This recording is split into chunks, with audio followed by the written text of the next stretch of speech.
Hey, it's Ian Howells from Traffic Think Tank, and you are watching 100 Days of SEO. Ian, thanks for joining us. Thanks for having me. I just watched Joel's video, and John Henry's was the other one that I really liked recently as well. John Henry, the SEO's SEO. He tweeted me. He tweeted me the other day. His tweet started, "Hey man, you're great, but," and then he just like lit me up, and I like read it, and then I reread it, and I was like, he's right. He's right. I didn't see though. I was just a quick like hot take, and I was wrong. So He and I became friends because I dumped all over a blog post that he wrote in like 2010 and just left like a 900 word blog comment about how like this is wrong and you're wrong and you should feel bad.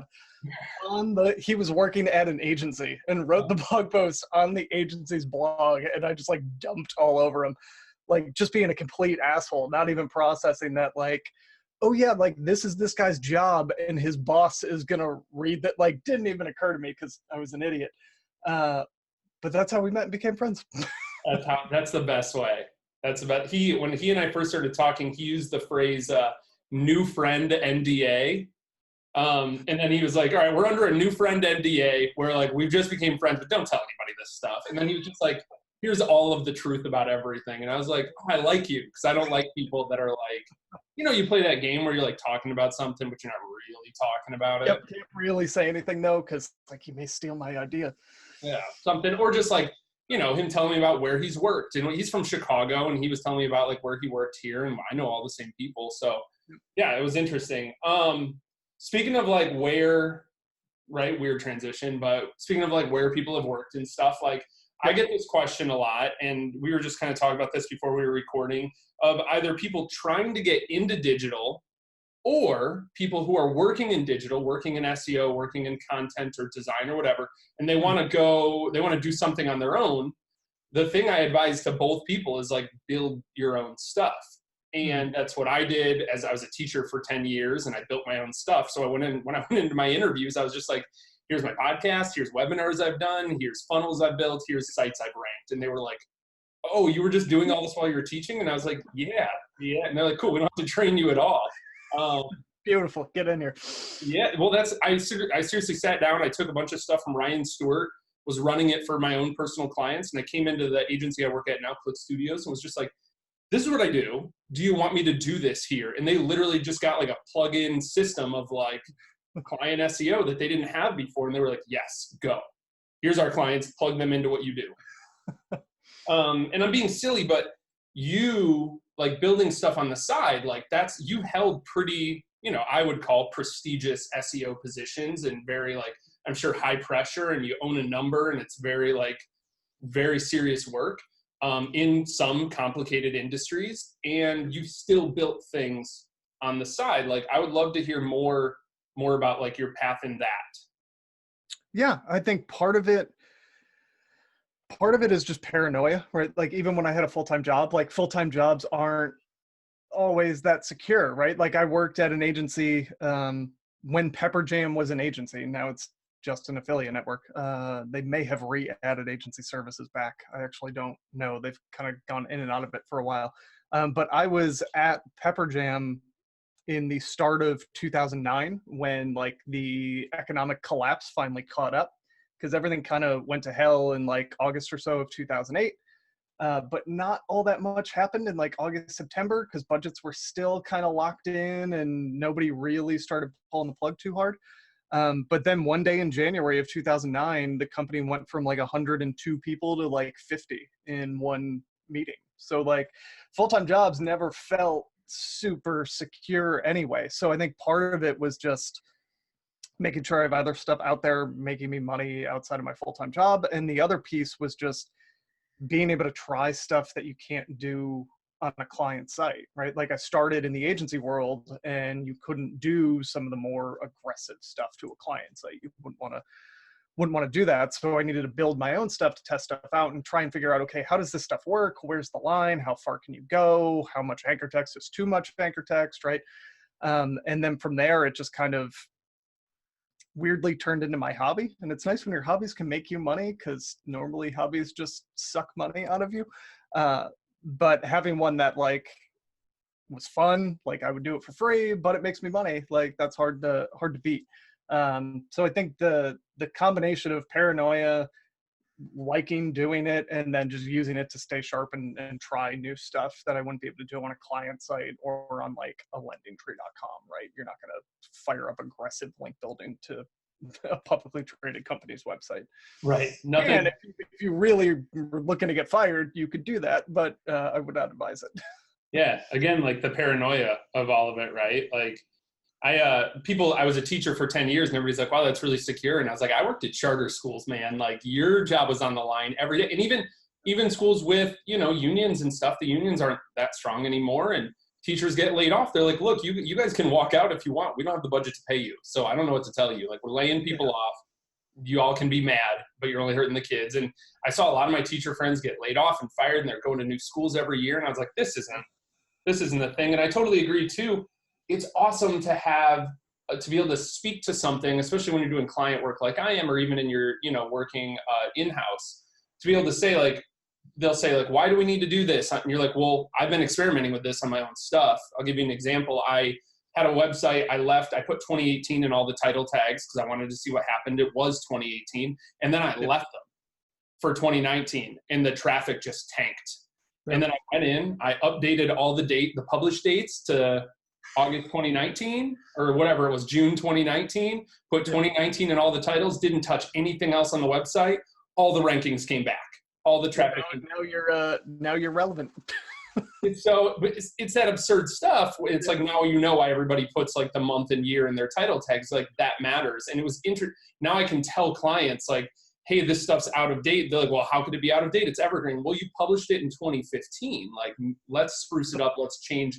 And I can speak to that versus I read it on a blog somewhere that we should do this, Yeah, another good example. I was actually just doing a site audit today for a client, and they have their blog is hosted on WordPress and it's separate from the e-commerce store, and the site speed's just really bad. And it looks like they're hosting at Bluehost. So, I mean, there you go. But I was able to just say, hey, look, like I host all my stuff at Kinsta. Here's the screenshot of the page speed test of a WordPress site that I have on Kinsta with this plugin. Like, I would highly recommend you just spend the $30 a month and do that. Like you will move from a 37, I think their mobile page speed insight score is for their homepage now on their blog, to like 80 something easy. Like there's not that much that needs to change. And like, here is a concrete example of a site that I own. Here's what I think is like entirely possible. Literally just do these two things and like, you'll be good. Totally. I totally agree. I've used Flywheel. I've never used Kinsta. I just have a relationship with Flywheel. They were like one of the early sponsors, them and Refs. So I've used them, but I found the same thing. Like I was using HostGator. But it's where we all start. When you're trying to convince your spouse, like, can we get $15 a month for this thing I'm trying to do? Like I'm trying to get a theme and the theme's $80 and you're like, wow, that is a lot of money when you're stuck. I remember having those conversations with my wife, like, I got to make a little money here so I can then reinvest it, Yep. I had to get my mom to let me use her credit card to buy my first domain because I didn't have a credit card or a debit card. So like trying to explain to her, I think .coms were like $29.99 at that point too. So trying to explain to her, like, I need $30 and I need to put your credit card into this GoDaddy website. She was like, what? Like, what are you doing? That sounds weird. Yeah.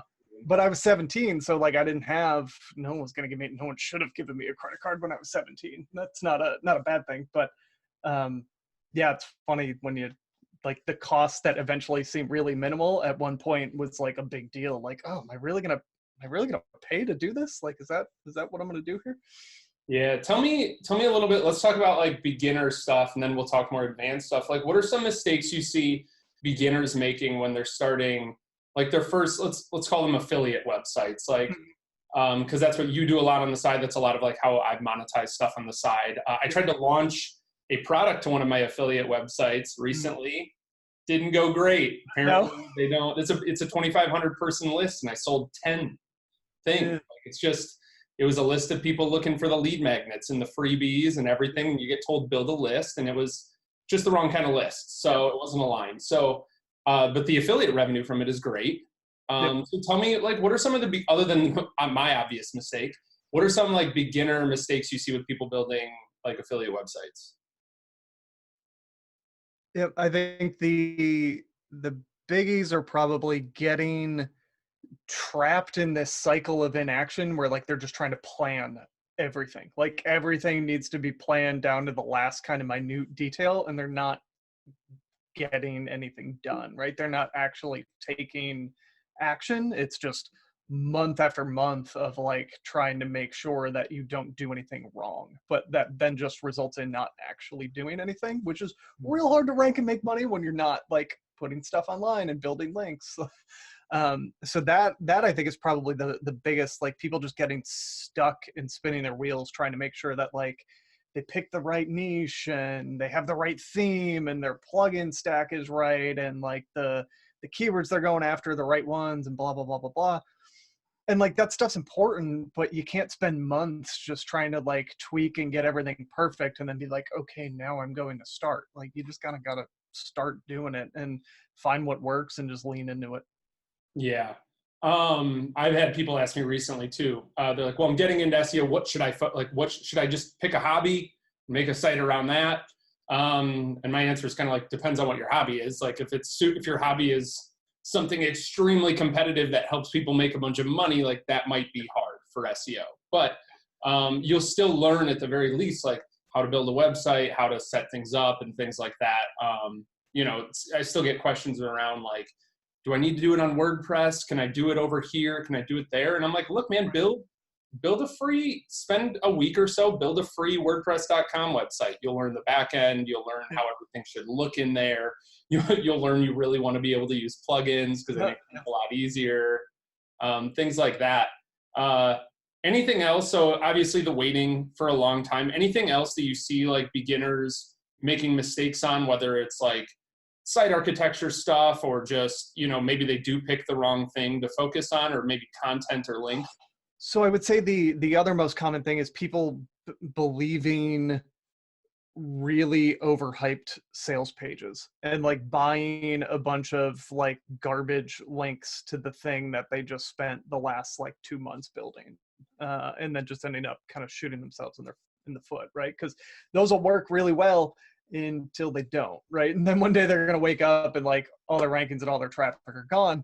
And you know, sometimes that's a lesson you got to learn the hard way, right? Like, because you go online and there's a bunch of people telling you don't use PBNs, they're going to get your site penalized, and there's other people telling you don't listen to them, they're stupid, buy my PBN package, 5 links is $89.99, right?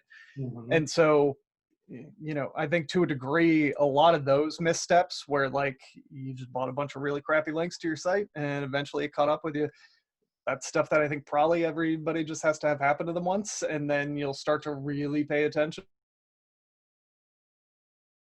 Yeah, for sure. Like, okay, what am I buying?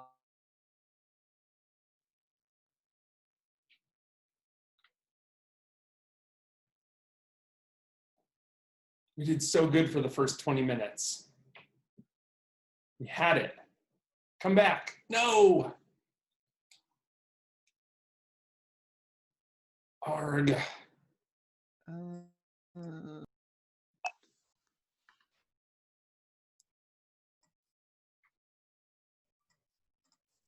Are we back? Oop, there we go. Are we okay?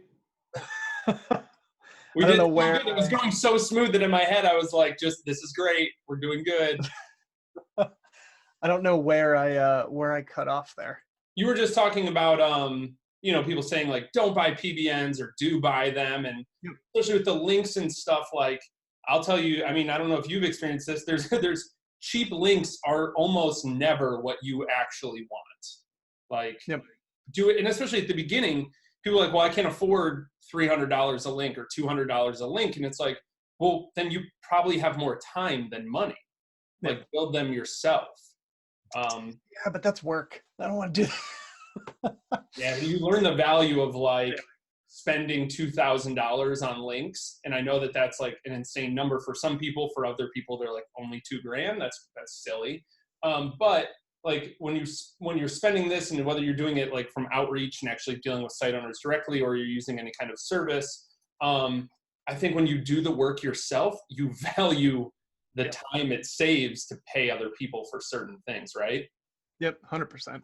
I think it's too, I think something that everybody should do because, like I said, it's really important to know what you're buying, right? So when you see somebody offering a guest post for like $29, it's like, okay, wait, like I know how much work goes into that. There's no way you're going to charge $30 for that. And like, this is a thing that makes sense for you to sell. Like, you have to own these sites already or something like that. Like, there's something else going on here because I've done the work to do the thing that you're claiming to sell me.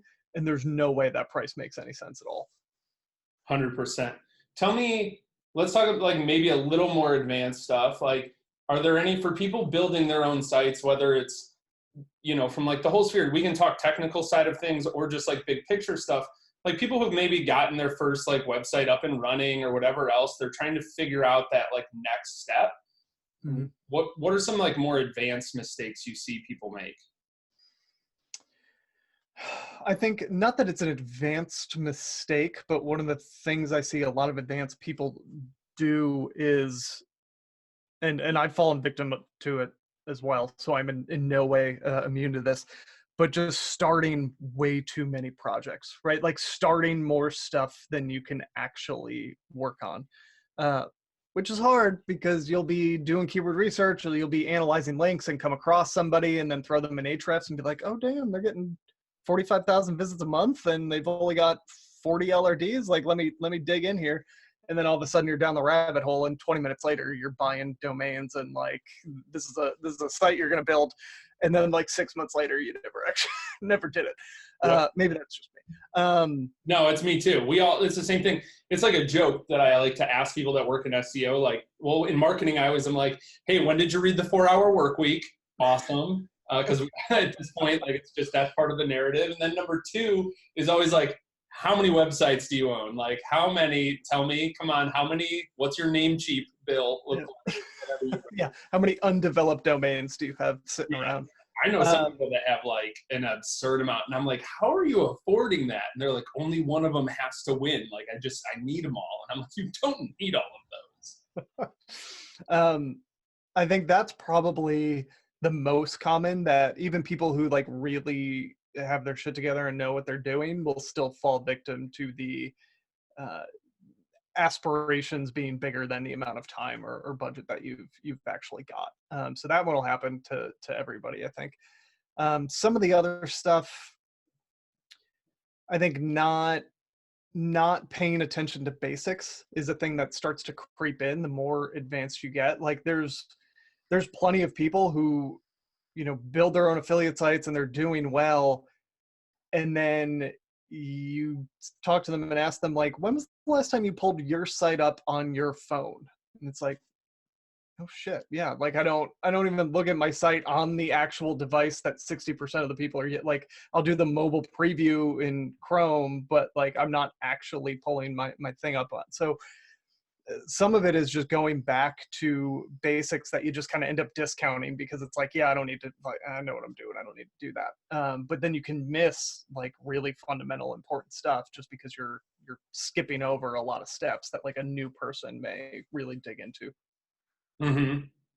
Tell me, if you don't mind sharing, I'm sure like me, you've had some like colossal fails with building your own stuff.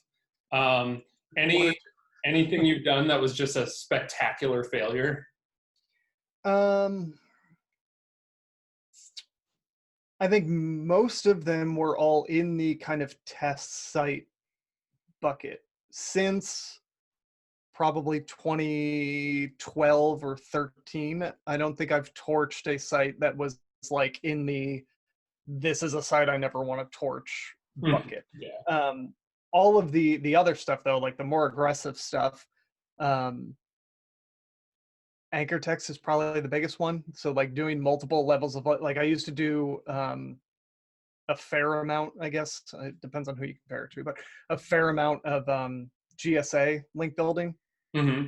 So I don't know if you follow on Twitter, Grindstone, guy named Paffa. Can you explain more about that? He had a service for a while. I don't know that it's still running now. Basically URL target list to pipe right into GSA, right? So GSA search engine ranker is just a spam tool. Like it'll do blog comments, forum posts, Web2 crap, blah, blah, blah, like just completely fully automated. So I was doing a lot of that for about a year and managed to torch a whole pile of domains that are now just sites for Bing. They're still hanging around and ranking in Bing for some stuff, but a whole swath of projects I ended up being able to just light on fire by getting way too aggressive with anchor text. But that was the idea, to see how far you could push it. And turns out you push that too hard, you're getting a one-way ticket to like page 40. Yeah, for sure. I've had similar things like that. Usually is a thing, and I don't want anybody listening to this or watching this to be like, all right, so you've said one of the mistakes is not taking action enough, and the other end of it is taking too much action and being aggressive. I just want people to understand that window in between them is very large. Like, it's a huge window. Don't be afraid. It's very rare that, unless you're, again, like we've already talked about, the pitfalls of like buying a bunch of bad links or paying for a bunch of content that could be written by a robot. There's really no reason. At the very worst, it's kind of like a deadlift, right? Like, you do a deadlift, the worst thing that happens is the weight doesn't move, right? It's not like a squat where like the worst thing that happens is a bunch of weight cracks your spine in half and you're pinned to the ground, right? Like, worst case scenario, you probably just drop the weight and you're fine. And that's the same thing here. The worst thing that'll happen when you're doing an affiliate site or building your first thing is just you don't get a lot of results, which is fine. Nothing terrible has happened. It's hard to be too aggressive up front. That's usually, like we said, something we end up experimenting with, of like, how fast can I push this? Can I have a new website with 2,000 articles on it within a month or two? Like, what happens there? Or like, 2,000 new links or whatever. I'm making up numbers, but yeah, definitely.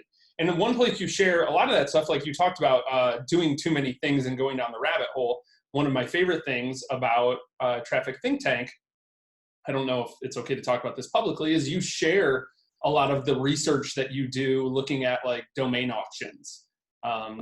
You just hop in there and you're like, hey, here's all the ones I didn't decide to buy. But if you guys want to look at them, like, they're in a spreadsheet anyways. And I found that to be immensely helpful, not because I'm buying a bunch of them, but just because it's like, oh, here's what's for sale. Here's what matters. If people aren't familiar with what I'm talking about, it's just simply buying old websites that have lapsed for whatever reason and then turning them into websites again. They already have links pointing to them. Some of them have traffic, etc. So I appreciate you sharing that in Traffic Think Tank. I think that's one of the coolest things that, I don't know, not a lot of people know. Building out the affiliate. We only recently added the affiliate channel in Traffic Think Tank, right? I say we, you. That one's been around for a little bit. I think the domain stuff is really interesting. It's gotten more interesting now that within the past couple of weeks, some company that I can't remember the name of did a guest post on somebody's site and was like, hey, here's all of the stuff that came out of GoDaddy auctions for more than $1,000 in the last 12 months. And we reviewed them, and here's what ones we think are, part of a PBN now or got restored to try and, rank off of the links to the old site. So it's a fun space. I think it's a thing that most people end up getting into after they have a site or two that does well. Mm-hmm. And then they look back on it and it's like, oh, that was a ton of work. Like, if I could take a shortcut and like skip some of that like history and authority building by that initial, kind of foundation of links, like if I can find a site that already has that'd save me a ton of work, is usually how people end up going down that road. I think the other path people probably follow into the kind of auction domain purchasing would just be people that are dead set that they're going to build their own PBN. They're going to build their own site network to link to their sites that they want to rank and make money from. And the easiest way to do that is to buy a bunch of domains that already have links pointing to them and then toss them up on hosting and pump content into them. So that's a fun space to watch, and just seeing, watching the auctions and seeing, okay, like I know the stats for this domain. I looked at it. I've been thankfully fairly good following my own rule of like deciding what my max bid is, setting my max bid, and then forgetting about it. Like, don't sit there and hit refresh, because then you're just going to start bidding back and forth with somebody else in the last couple of minutes. So then the stuff I get, and the stuff I don't win, I don't win. But it's always interesting to go back and see like, okay, my max bid for this domain was $1,400. What did it actually go for? Right? Did somebody come in at like 1410 and like, okay, yeah, I definitely would have ended up bidding back and forth with this person? Or did it go for like $3,000 or $4,000? And is there something else here that I'm not seeing, or is the other bidder just a crazy person and they're way overpaying? Right? It can 100%. go either way. But yeah, that's a really fun space to watch. Just tracking like what's selling, what's not selling, and kind of where pricing's at. Tell me more, we'll have to do a part 2 where we talk more about like the career side of things, because I think your career in SEO has been really interesting. There's also in Traffic Think Tank the career growth channel now, which I really that one's brand new almost. Yeah, that's going really well so far. It's amazing because it's that whole of like, I don't know, people ask me, I had somebody ask me recently, like, what's next after you work at Click Studios? And I was like, what do you mean what's next? Like, I've only been here 2 years. They're like, yeah, people usually stay in an agency like 2 or 3 years, and then they go in-house or they do whatever. And I was like, oh, really?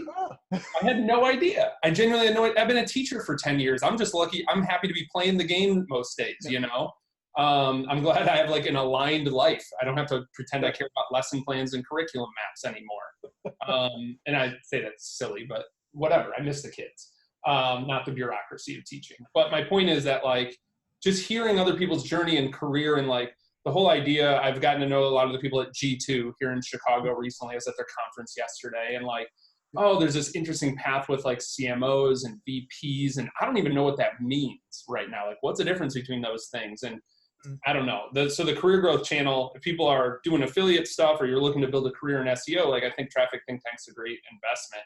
I'd love to hear from you, just like why start it? Like why start, it would have been very easy to go, the world does not need a Slack group for SEO. Like that's not a thing the world is asking for. You know what I mean? Yep. No, so starting it.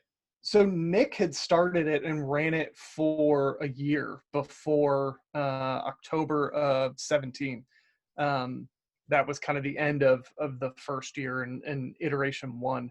And he had done it with 12 people, I think was the limit. And the price point was a lot higher.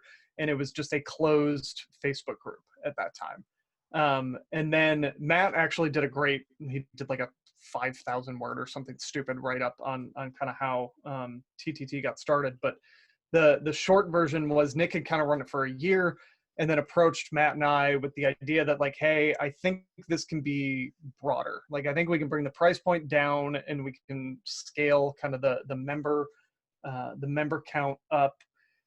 And I'd gone back and forth on it a little bit. I had done a webinar for him in the first year of TTT. Like I was one of the 12 guests over the course of the year. So I kind of got what the value was on the buyer side and understood what he was trying to do. Matt and I both, and he put this in his write-up on it, and it was not an exaggeration. Like the two of us kind of thought he was crazy. Like we were like, yeah, maybe like 80 people will pay for that. Like who's gonna pay for a Slack group, Eubanks? Like, come on. But he saw, I guess, stuff that we didn't see, where, he was fairly insistent that like, no, like there's a lot of people that are in-house and they're the one marketing person and nobody else in their company has any idea what the hell they're doing all day. So like, they're just on this little island and don't have anybody to bounce ideas off or, just get feedback on stuff. There's a lot of affiliates who are just hanging out in their spare bedroom all day doing work, and they're, again, like kind of on an island. So having that kind of network of people that you can share ideas with and get feedback from, I think there was a bigger hunger for that than Matt or I thought that there was going to be. But Eubanks is really the one that was like, no, like this is a thing that'll work, that people want, and I think we can do it well. And then for me, I had kind of gone on and off with blogging. I did a podcast for like 10 or 12 episodes several years ago, and I just couldn't keep doing it because every time I sat down, I was like, okay, I got a full-time job. Like I got a wife I want to spend time with. Am I really going to spend the next hour or 2 hours doing a podcast that then isn't going to make me any money when I could do all this other stuff instead that is going to make money, right? So that weird, like, blogging for free or doing a podcast for free. Like I could just never square with myself, like putting the time against it, when it was like, well, why wouldn't I just sign in another client and sell 20 more hours a month instead of doing 20 hours worth of free stuff, right? If it's still in that not hanging out with my friends or spending time with my wife bucket, like it should make me money or I'm going to lose interest in it and not do it. So I was like, okay, you're saying we can make content and kind of get paid, like indirectly get paid for it. It's not like an hourly or whatever, like a client relationship would be. But I think that honestly helped, for me anyway, keep it interesting and like keep me on task, because if it was me just doing a free SEO podcast that nobody sponsored or whatever, like it would have died after a couple months, because it would just never win in the priority list of like, here's what I can spend the next 2 hours on. So I think the incentive was really there. And then the gating of the content, so not having stuff be out there for everybody, have it limited to a selected group of people, and then just the need that Eubank saw that I just didn't see at first. Those kind of multiple things were the stuff that was going through my head when we first started out. Yeah, for sure. It's been really valuable to me and even our organization now and our clients and my own work and everything, just because it very much is the insurance policy. I remember we had something recently where I was having some issues with something and I just dropped a screenshot in there and people were like, oh yeah, go in Search Console, sort this and this and this. And I was like, I could have spent 2 hours Googling like how to find that. And Search Console's a mess anyways most days. And I was just like, I couldn't figure out what was going wrong. We had done everything we were supposed to do right on the site launch and it still wasn't, things weren't kicking back up where they should. Yep. And that was really helpful. It's so valuable to the point that one of our directors at Click was like, so I noticed you're paying for this and using like your stipend to cover half. Can we just pay for all of this to make sure it doesn't go away? They thought, you know what I mean? Like, they're like, we get so much out of this too. Cause I then would like, I learned something, we were at the G2 event yesterday and the VP of marketing, Megan at HubSpot, shared all the stuff that Matt shared in Traffic Think Tank 6 months ago. I'm making up numbers, like 6 months or a year ago. Yeah. And I don't think people understood because I've already been implementing it for a year. Like the stuff around like cluster content and stealing the featured snippets. And I'd never seen anything talk about that publicly. I was trying not to tell a lot of people because I thought it was like hush hush, like only we knew. And he shared it at a conference, so it's all open now. But I was just like, you guys don't understand what gold this is that she's just putting on slides. So it's been really valuable if people are thinking if you want to invest in your career as an affiliate, as like a professional in-house or on the agency side. I think it's really valuable. So I appreciate you all putting that together. It's been great. And the conference was great too. That first conference was a little, sounded like a little hairy on your end, but for us there, it seemed great. Yeah, it was, first of all, thank you. I appreciate that feedback on TTT. That's always awesome here. The conference was stressful. We're going to do it again anyway. But it was stressful the first time, more so I think for Nick and his wife Kelly, because they had the unfortunate end of being in Philadelphia where the conference was. So a lot of the like go to the venue and talk to people just kind of naturally fell on them because they were physically there. But yeah, a lot of that was down to the wire. We were, trying to get slides to work 20 minutes before registration started. So little nerve wracking. Also, we had no idea what we were doing. So, that helped make it more stressful, but we'll do it again next year, next spring, and hired an event planner. So, somebody that knows what they're doing will help us put this thing on this time around. Yeah, that's smart. That's super. But again, like, let's bring it full circle in the conversation. You know what you're paying for now, right? Like, if we do it ourselves, we'll pull it off, but it'll be awful. And it'll be great next time for you to just be like, and next up on the stage, and you just walk up on the stage because everything's happening. Yep. Yeah, that is one expense that is well worth it. I think we went into that having like just massive pile of unknown unknowns, right? Like we had no idea the landmines that we were just kind of like running over and didn't even realize that they were there. Didn't think to ask about certain stuff. And turns out hiring professionals is it's usually well worth whatever the fee is. Awesome. Ian, I appreciate your time. Thanks for coming on 100 Days of SEO. Awesome. Thank you, man. Nice. We did it. We did it. We only had the one hiccup. I hope it says it's still recording. I hope it just rolled all the way through. Okay. Yeah, there'll be a little weird piece in there where me talking to myself going, oh, we froze. All right. I don't know which one I got. It's one or the other. So that's no problem. One time I did an interview with somebody and my wife came home. Our oldest son had thrown up all over himself at a restaurant. And she's like, in the background, I need your help. And he's like, go to her, man, go. And I'm like, all right, cool. Here's what we're going to do. You interview yourself for 5 minutes. I'll be back. But I won't know what you said until I edit this. That's pretty good. And when I was editing it, I like spit my coffee out. It was so funny, him just interviewing himself for 5 minutes.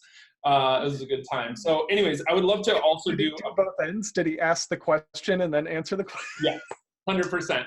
In different voices. It was great. He like made fun of me in my own. He was trying to do like a Brendan voice.